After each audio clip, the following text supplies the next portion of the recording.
Hey love, I have had it on my heart to do this video for a long time. I even did some content over on TikTok talking about it, so I wanted to share it here. But before we even jump into what I have to talk about, I want to share those TikToks just in case you're not on that platform. I hear everybody talking about gas prices and how it's so expensive, but I don't see anybody talking about the fact that gas prices have also gone up in stocks. Now, why do I mention this on my rental friendly page? Well, because I get a lot of comments talking about I'm renting, I'm wasting my money, but I just want to point out that there's way more ways to invest your money than just real estate. And here's something I'm kicking myself about. I only purchased 20 shares of ExxonMobil when the crisis hit during the pandemic. I bought at $39.24 and gas prices have gone up, so has the price of oil stocks, and now it's trading at $83.94, and it's going to go up.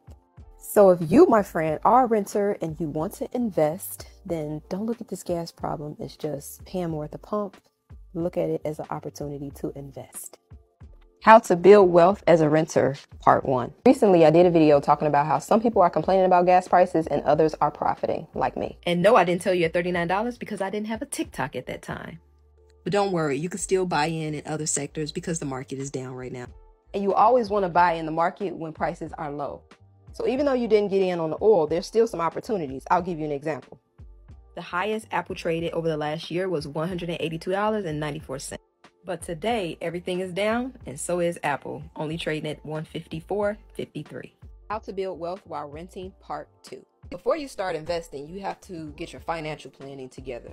While that looks different for everybody, here's the 7 things that I did to get my life together. The first thing you have to do is make sure you have life insurance, especially if you have children or a spouse. Secondly, you got to get out of debt, sis. That's either paying the stuff off or filing bankruptcy, but no matter what, you got to get out of debt. Next, analyze your income and your expenses, because you got to figure out what you was doing before they got you into debt. And once you know your numbers, then you have to create an emergency fund so that if something happens, you are not at the mercy of the lender again. Next, you need to start yourself a small business, and I'm gonna tell you why. For the obvious reason of starting a business, okay, duh, we want to make money. But if you lose money, then you are able to write those things off, which is going to make your tax bill much lower. And if your business blows up, then you know that's good too, because let's face it, the most taxed individual in America is the W-2 worker. I'm just saying. Now you need to set up a Roth IRA so that you can put up to $6,000 a year up tax-free, or $7,000 if you're over the age of 50. And then after you've done all of that, the rest of the money is up for investment. So whether that's crypto,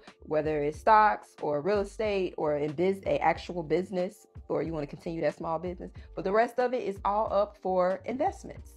And yeah, that's how you financially get free. All right, that is the first video. Now, my question to you is, as a renter, do you invest? And if you do, where and how do you invest? And the next question is, what questions do you have when it comes to investing? Because something that I do not share on this channel is that I love finance. Like, I love the market. I love just pretty much everything about trading. I'm not a day trader or a swing trader. I'm more of an investor. But I love the graphs that you can look at and see how much things have increased in value. And a lot of times people are always like, it's so hard, and they don't understand it. But really, investing is just about being in other people's business, literally, like being in other businesses' business. So I'll give you a quick example. If you are going to invest, then you need to know everything that you need to know about that business earnings. So let's just say Amazon, for example. You know, most of us know that Jeff Bezos is the CEO of, or founder, not CEO, because he actually appointed somebody else. But everybody knows, you know, who Jeff Bezos is because of Amazon. But in order to invest in Amazon, you have to know information about Amazon. So how do you go about doing that? And those are the things that I want to talk to you about. Not only just how to invest, but how to research things that you want to invest in. And this will be a series. All right, so we're going to jump into my computer real quick. What we're going to do is we're going to go to Google, and we're going to type in the business name. So I'm going to do Southwest Airlines. And as you can see, I've already typed this in because I invest in them. Southwest Airlines 10K report. And I want to know for 2022. So type that in. All right, the annual report for Southwest Investor Relations. Make sure it's not an ad, because somebody could, be trying to run a scam in the name of Southwest, which this doesn't say ad. And so you click on here, you see it's the company themselves. If you go to the top, everything looks good. And at the top, you're going to see how much it's trading for, if it's up or down. And then you're going to get a long history of documents. Now, I know this seems like, this sounds like homework, but it's actually pretty easy.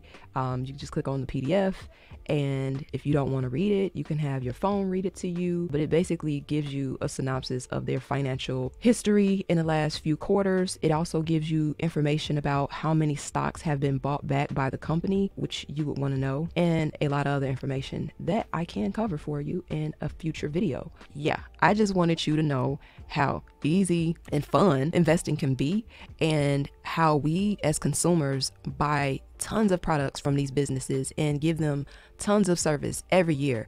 And I really feel like we should own a part of it, because if you're good enough to take my money, then I'm good enough to make some money with you.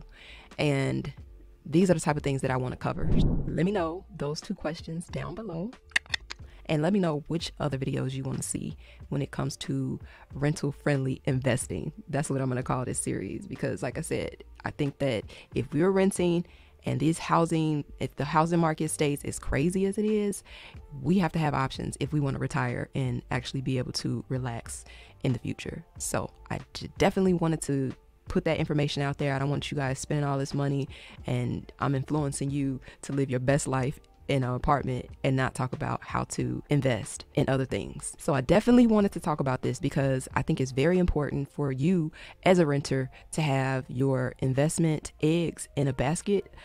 Even though it may not be real estate, there's lots of other things that you can invest in, and we're going to get into all of that. And not just stocks, not just crypto, but even investing in yourself as well as your online presence, because it seems like everything is online, especially after the sickness.